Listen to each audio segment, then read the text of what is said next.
One shift examination का नारा लगा रहे थे और आज उसकी गवाही संभल में मरे हुए लोगों के परिवारजन भी दे रहे हैं। गांधी और राहुल गांधी के काफिले को रोक रही है।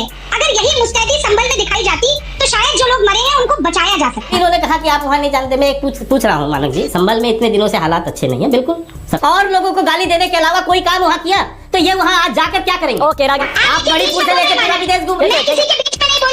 बीच में बोल रहे हैं। तार अंसारी जैसा जिसके ऊपर 70 लाशें आपने गिराई इतना बड़ा हैं। माफिया था, जैसा भी के शर्मा ने कहा, मान लीजिए ना मुजफ्फरनगर दंगा हुआ या कहीं भी कोई ऐसा सांप्रदायिक दंगा होता है, आपने भी तो विपक्षी नेताओं को नहीं जाने दिया था ना, लंबे समय तक नहीं जाने दिया था। दोस्तों स्वागत है आपका, आप देख रहे हैं आज की दोस्तों आज की डिबेट होने वाली बीजेपी के प्रवक्ता शिवम त्यागी और कांग्रेस के प्रवक्ता आलोक शर्मा और न्यूज एंकर गरिमा सिंह के बीच में। दोस्तों आज की इस डिबेट में शिवम त्यागी ने न्यूज एंकर की तगड़ी क्लास लगाई है, क्योंकि न्यूज एंकर गरिमा सिंह एक ही तरफा बात कर रही थी और शिवम त्यागी को बोलने का मौका भी नहीं दे रही थी। खैर दोस्तों डिबेट काफी मजेदार होने वाला है। आपसे अनुरोध है कि वीडियो को अंत तक जरूर देखना। अगर आप चैनल पर पहली बार आए हैं या चैनल को अभी तक सब्सक्राइब नहीं किया तो चैनल को सब्सक्राइब जरूर कीजिएगा। चलिए दोस्तों मेन वीडियो को स्टार्ट करते हैं। तो चलिए शुरू करते हैं। मानक, आज की बात मैं ये कहकर शुरू करना चाहती हूँ कि जुल्म फिर जुल्म है, बढ़ता है तो मिट जाता है। खून फिर खून है, टपकेगा तो जम जाएगा। तुमने जिस खून को मक्तल में दबाना चाहा, आज वो कूचा वो बाजार में आ निकला है। खून फिर खून है, सौ शक्ल बदल लेता है। ऐसी शक्लें कि मिटाओ तो मिटाए न बने, ऐसे शोले की बुझाओ तो बुझाए न बने, ऐसे नारे की दबाओ तो दबाए न बने। तो देखिए, उत्तर प्रदेश में जुल्म की, अन्याय की और अत्याचार की इंतहा हो गई है मान, और उस इंतहा की गवाही झांसी में झुलसे हुए नवजात शिशु दे रहे हैं। उस इंतहा की गवाही बुलडोजर जस्टिस पे पड़ा हुआ सुप्रीम कोर्ट का तमाचा दे रहा है। उस अन्याय और अत्याचार की गवाही वो सारे नौजवान लड़के और लड़कियां दे रहे हैं, हजारों और लाखों की तादाद में, जो no normalisation one shift examination का नारा लगा रहे थे, और आज उसकी गवाही संभल में मरे हुए लोगों के परिवारजन भी दे रहे हैं। लेकिन मौत पर भी सांप्रदायिक सियासत करने का काम जो भारतीय जनता पार्टी के प्रवक्ता ने आपके चैनल पर किया, वो बहुत ही दुखद है। और मुझे लगता है कि वो इस बात का प्रत्यक्ष प्रमाण है कि भारतीय जनता पार्टी की खिचड़ी बिना, हंसिए मत, ये क्या भाजपा के प्रवक्ताओं को हंसने की बीमारी है क्या? अपनी बारी में हंसिएगा, गंभीर मसला आ रही है मुझे। इनकी सियासत की खिचड़ी में जब तक नफरत और जहर का छोंक ना लगे ना, वो पकती नहीं है मानव। तो मैं 2-3 सवाल पूछना चाहती हूँ। पहला ये कि ऐसा कौन सा डर है, कौन से राज छुपाए हैं, दफन किए हैं, कौन सी काली करतूतें हैं, कितनी दाल काली है आपकी संभल में, जो इस देश के नेता प्रतिपक्ष को जाने से आप रोक रहे हैं? प्रशासन कहता है कि हालात संभाल लिए गए हैं, शांति बहाल है, और उसके बाद डीएम लिखित रूप से निर्देश देते हैं नोएडा को, अमरोहा को, बुलंदशहर को, गाजियाबाद जिले को, कि राहुल गांधी को रोका जाए वहां पर। मैं जानना चाहती हूं कि अगर मृतक जनों के परिवार वालों को ढांढस बंधाया जाएगा, अगर उनके आंसू पोंछे जाएंगे, उनके जख्मों पर मलहम लगाया जाएगा, तो शांति बरकरार होने में तो और मदद ही मिलेगी ना। उसको क्यों रोका जा रहा है? आज आपने दिल्ली यूपी के बॉर्डर को जिस तरह से छावनी बना दिया, पुलिस जितनी मुस्तैदी के साथ प्रियंका गांधी और राहुल गांधी के काफिले को रोक रही है, अगर यही मुस्तैदी संभल में दिखाई जाती तो शायद जो लोग मरे हैं उनको बचाया जा सकता। लेकिन मैं एक दो बातें और यहाँ पर जल्दी से कहना चाहती हूँ। इन्होंने 2 बात कही है कि इन्होंने ये कहा कि राहुल गांधी अपनी प्रासंगिकता खोते जा रहे हैं, भट्टा परसौल का जिक्र किया। तो भूमि अधिग्रहण बिल को निरस्त कराने से लेकर, 3 काले कानूनों को वापस करवाने से लेकर, जाति जनगणना पर मोदी जी के घुटने टिकवाने तक का काम अगर किसी ने किया है तो उस नेता का नाम राहुल गांधी है। तो आप प्रासंगिकता खुद तलाशिए। दूसरी बात, आपने फोटो आपकी भी बात करी, तो खाली टनल में हाथ हिलाना, गाड़ी में बैठकर आगे की लाइट जलाकर अपना चेहरा चमकाना, माता जी के पैर छूने जाने के लिए 50 फोटोग्राफर लेकर जाना, ये फोटो आप कौन करता है भाई? ये तो नरेंद्र मोदी जी का काम है।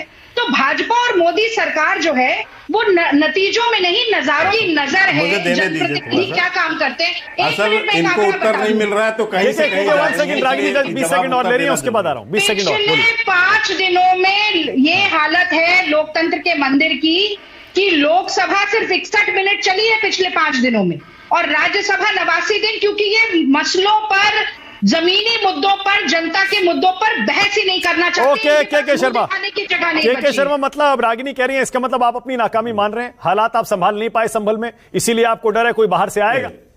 वहां पे शराब पी के एक दिन नहीं गए राहुल गांधी वहां देखने के लिए, क्योंकि वो थोड़ी ना इंसान है, वो इंसान नहीं है साहब। ऐसे में 1000 इन्हीं के पार्षद, कांग्रेस पार्षद निरंजन हिरमैत की 23 साल की बेटी नेहा हिरमैत की चाकू मारकर हत्या कर दी गई, बोलती नहीं, बोली यानी एक शब्द नहीं निकला। तो ये जो दोहरा चरित्र है वो सारा देश जानता। अब मैं दूसरी बात पर आता हूं, तो इस पर तो कृपया करिए न बोले। और सबने देखा है कि किस ढंग से राजस्थान में जब इनकी सरकार थी, प्रियंका गांधी वहां पर बैठे किस तरह से जन्मदिन मना रही थी और बगल में महिलाओं के ऊपर अत्याचार हो रहा था। तो ये सबने देखा है, इनकी ये जो एक पक्षी सोच होती है। लेकिन अभी इन्होंने कहा कि आप वहां नहीं जानते। मैं एक पूछ रहा हूं मानक जी, संभल में इतने दिनों से हालात अच्छे नहीं है, बिल्कुल सबके सामने है पूरा मामला। यदि एक शब्द में कहूं तो इतना ही है कि एक कोर्ट ने जो है सर्वे का आदेश दिया और सर्वे करने टीम पहुंची, वहां के जो मुस्लिम समाज के लोग थे मस्जिद के सामने इकट्ठे हुए, हिंसा हुई, उसमें पुलिस वर्सेस उसकी हिंसा हुई है। सारे वीडियो फुटेज सामने है, कितने पत्थर चले हैं, कितनी गोलियां चली है। जांच कमेटी बैठी है, जांच की रिपोर्ट्स आ जाएंगे, बाहर आ जाएंगे, सबको पता हो जाएगा। 5 लोग उसमें मुस्लिम लोग मरे हैं, मुस्लिमों ने हिंसा की है, मुस्लिमों का पुलिस के साथ हुआ है और उसके बाद 5 मुस्लिम युवकों की मौत भी हुई है। तो यही ठीक है, रागिनी का जवाब उसके बाद आगे है। रागिनी 1 मिनट आपका कानून। लेकिन एक बात मात्र, एक बात मुझे भी बोलने दीजिए सर, इतना सा मुझे एक बात बताइए, संभल के इतने दिनों के दंगे पे ये वहां जाके क्या करेंगे मानक जी? इनकी तो नियति पहले से नियति स्पष्ट है। आज तक किसी ने वहां पर शांति की अपील किया है? इनमें से बताएं कि वहां पर संभल में शांति रखें, लोग प्रशासन पे सिवाय भाजपा को गाली देने, प्रशासन को गाली देने और लोगों को गाली देने के अलावा कोई काम वहां किया? तो ये वहां आज जाकर क्या करेंगे? ओके, जिनके नेता लगातार देश के एक कोने से दूसरे कोने तक संविधान बदलने की बात करते रहे हों, जिन लोगों के नेता गोली मारो सालों को जैसे नारे बोलते रहे हों, वो आज यहाँ पर शांति और अपील की बात उनको हजम थोड़ी होगी। देखिए, शांति की अपील तो राहुल गांधी, प्रियंका गांधी, मल्लिकार्जुन खड़गे जी, कांग्रेस के तमाम नेता कर चुके हैं। लेकिन क्या नरेंद्र मोदी जी ने मणिपुर में एक दिन भी शांति की अपील की?